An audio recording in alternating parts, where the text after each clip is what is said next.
안녕하세요. 김용진 목사입니다. 이 영상은 성경 통독하시는 데 도움을 드리기 위해 마련한 영상입니다.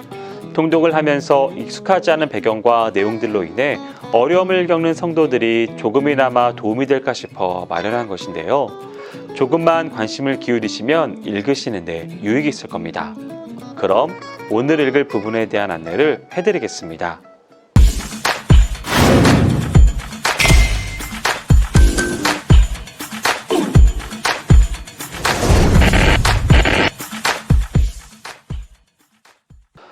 오늘 읽을 본문은 민수기 8장에서 10장까지입니다.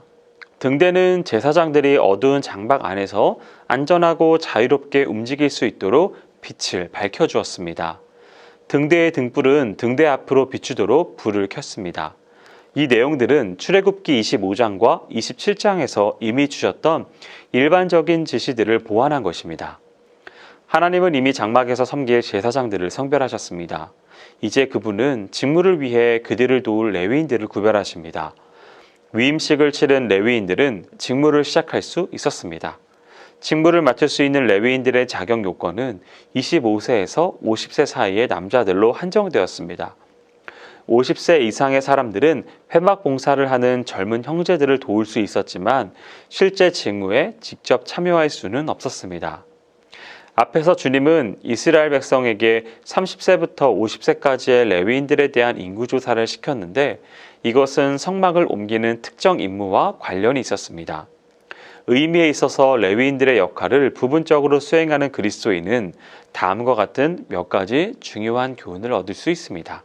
첫째, 늘 자신을 정결케 해야 한다는 점입니다. 본래 레위인도 하나의 지파로서 자연인입니다. 그러나 그들은 특별한 임무를 위해 정결 의식을 거쳤습니다. 마찬가지로 우리 그리스도인들도 자연인이나 세속인과는 다른 정결의 차원을 가져야 합니다. 둘째, 그리스도인은 자신만을 위해 사는 존재가 아니라 다른 사람을 위해 대신 드려지는 대속적 존재임을 기억해야 합니다. 자신의 존재와 삶을 자신의 것이라고 주장하기보다는 하나님의 것으로서 하나님께 속한 특별한 사명의식을 가지고 그에 맞는 삶을 살아야 하겠습니다. 9장은 유월절에 관한 추가적 규례가 나옵니다. 광야의 해방 공동체가 과거 출애굽 당시를 회고하며 유월절을 지키는 근본 이유로 이집트의 장자를 치시고 이스라엘을 극적으로 해방시킨 하나님의 위대한 역사를 기억하고 기념하기 위해서입니다. 그러므로 예외 없이 지켜야 합니다. 그런데 어떤 이유에서든 시체와 접촉한 부정을 탄 사람은 한 달 후에 지키도록 배려해 주었습니다. 이 과정에서 우리는 모세의 태도에 주목할 필요가 있습니다. 시체를 만져 유월절을 지킬 수 없게 된 사람들이 자기들은 어떻게 하느냐고 항의성 질문을 했을 때 모세는 기다리라, 주께서 너희들에게 어떻게 지시를 내리실지를 들어봐야겠다고 대답했습니다. 모세는 왜 시체와 접촉을 해가지고서 귀찮게 구느냐는 투로 대답하거나 자기 자신의 생각과 소견대로 즉답하지 않고 기다리라고 한 후에 하나님께 여쭈어 해법을 제시했습니다. 신앙생활에서 기다리는 자세는 매우 중요합니다. 그래서 시편 저자는 악인의 형통함을 부러워하지 말고 오직 하나님을 기다리며 악인이 조롱을 퍼부을 때도 낙심하지 말고 하나님을 기다리라고 권합니다. 유월절은 정통 이스라엘 사람들만이 아니라 함께 거주하는 외국인이나 나그네, 본토민들도 지킬 수 있도록 했습니다. 왜냐하면 이집트에 10가지 재앙을 내린 하나님의 근본 목적이 이스라엘 사람들과 이집트 사람들로 하여금 하나님이 참 하나님임을 깨닫게 하는 것이기 때문입니다. 그러므로 출애굽의 하나님의 위대한 역사를 기억하고 기념하는 유월절은 이스라엘 사람들만의 절기가 아니라 하나님의 능력을 인정하는 모든 사람들의 절기가 되는 것입니다. 이것은 마치 안식일을 지킬 때 주인뿐만 아니라 종이나 객이나 집짐승까지도 쉬도록 한 것과 같습니다. 그들 모두는 창조주 하나님의 피조물이기 때문입니다. 창조주 하나님의 능력을 인정하는 존재들은 안식일에 참여할 권리가 주어졌던 것처럼 출애굽의 하나님의 능력을 인정하는 모든 사람들은 유월절 행사에 참여할 수 있었습니다. 성막을 세우던 날 구름이 성막을 덮고 하나님의 영광이 성막에 가득 찼으며 길을 가는 동안 낮에는 구름이 성막 위에 있고 밤에는 구름 가운데 불이 있어 온 이스라엘 백성들을 비춰주었습니다.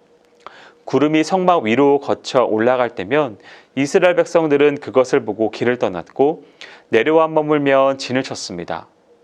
여기서 백성들의 길을 인도하는 구름은 하나님의 임재의 상징입니다. 시내산에서 가나안에 이르는 광야길은 멀고도 험하며 낮에는 뜨거워 숨조차 쉬기 어려울 정도로 고통스러운 곳입니다. 반대로 밤에는 계절에 따라 기온이 뚝 떨어집니다.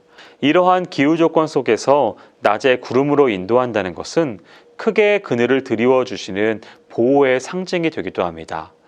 아무리 더운 여름이라 하더라도 구름이 하늘을 가리고 있는 동안은 직사광선을 피할 수 있었습니다. 그리고 추운 밤에는 불기둥이 하늘을 환히 밝히고 있어 심리적으로도 덜 춥게 느끼고 견디기 쉬울 것입니다.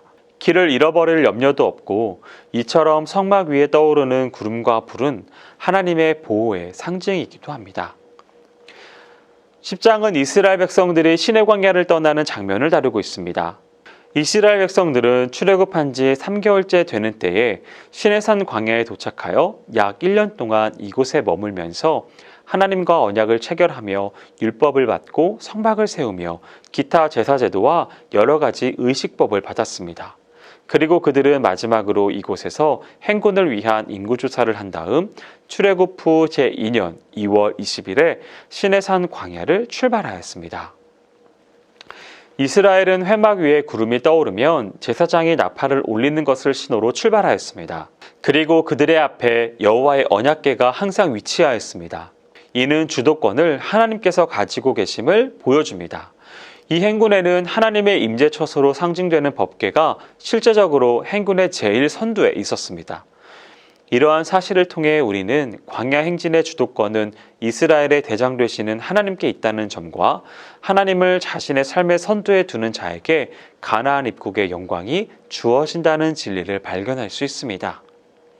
여기까지 민수기 8장에서 10장까지 성경 통독을 하실 때 도움이 될 만한 내용을 전해드렸습니다.